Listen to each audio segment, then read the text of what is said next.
Contingency log number 103. Code name: the illusion of choice. Justification is a powerful asset.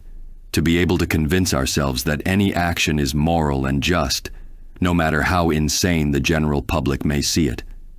This can cause someone to take any action, even if that action means spilling the blood of another human being. It can be terrifying, this disconnect from reality, so long as you yourself believe you are in the right. There are many of which I have encountered with this mentality. You may think of individuals such as Ra's al Ghul or the Joker, and you would be correct. But for this contingency, my target is someone different, someone who is just a normal man on the surface. But underneath it all, he is far more deadly than one would imagine. A man named John Kramer, or Jigsaw as he would later be called by the masses. His methods aren't as direct as one would think. He won't appear before you with a crowbar. No, his methods are far worse. Before becoming a serial killer, Jigsaw had two skills which he would use to his advantage. Being talented in both engineering and architecture, Jigsaw would build elaborate traps before capturing would-be victims and placing them within them. Once inside, they are forced to follow the rules he had set for them, sometimes being required to mutilate themselves if they wish to survive a trap. And if they are unable to accomplish this, the death that would follow will be, more often than not, a slow and painful one.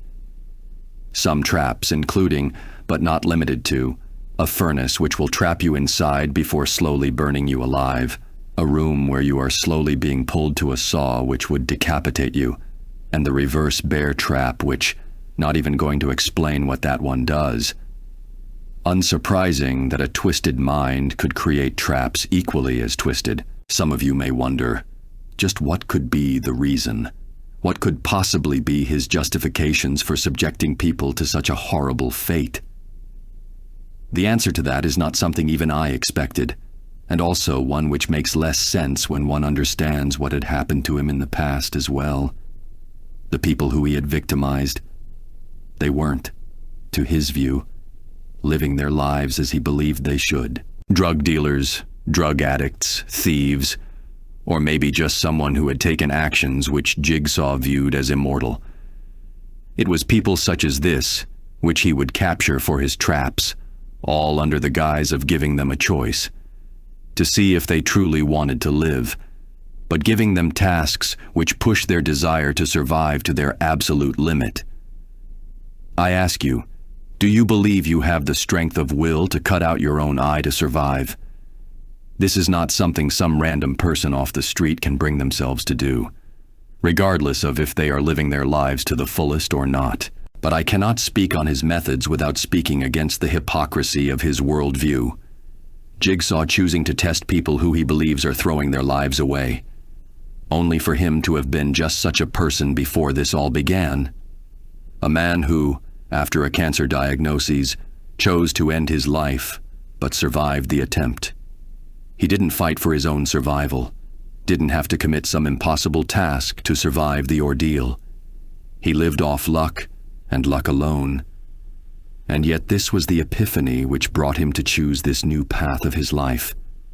As of the moment of this contingency, Jigsaw has long passed away, or rather John Kramer has, as many others have taken the Jigsaw name, continuing his work as the pain and suffering spreads, each trap becoming more twisted than the last.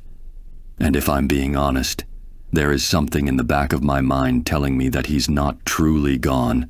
Everyone who has taken the name Jigsaw, be they man or woman, are just normal human beings. I have little doubt that I or anyone else within the Bat family could handle them should they get their hands on them.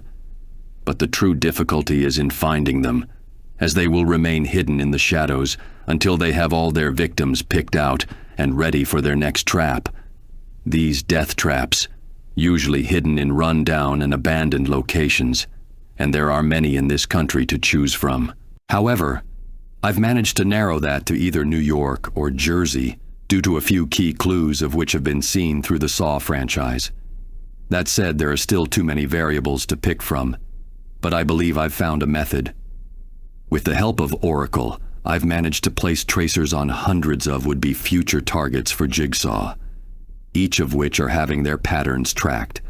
And with an algorithm, we'll be kicking tabs with their habits, looking out for either sudden changes or situations in which several tracked targets suddenly find themselves in one location. Red Hood suggested disguising himself as a possible target as well, taking their place and seeing if Jigsaw would come after him as well, something I shot down immediately. While I stand by my belief that any of them can handle Jigsaw, I will not risk my children being placed in one of their traps. If anyone is to take that chance, it will be me, and me alone. If you also have a character you wish for me to cover, or just want to support this channel, I'll have a link to my Ko-fi page. There will also be a Google Doc with the list of characters who have ever been done or already commissioned by others.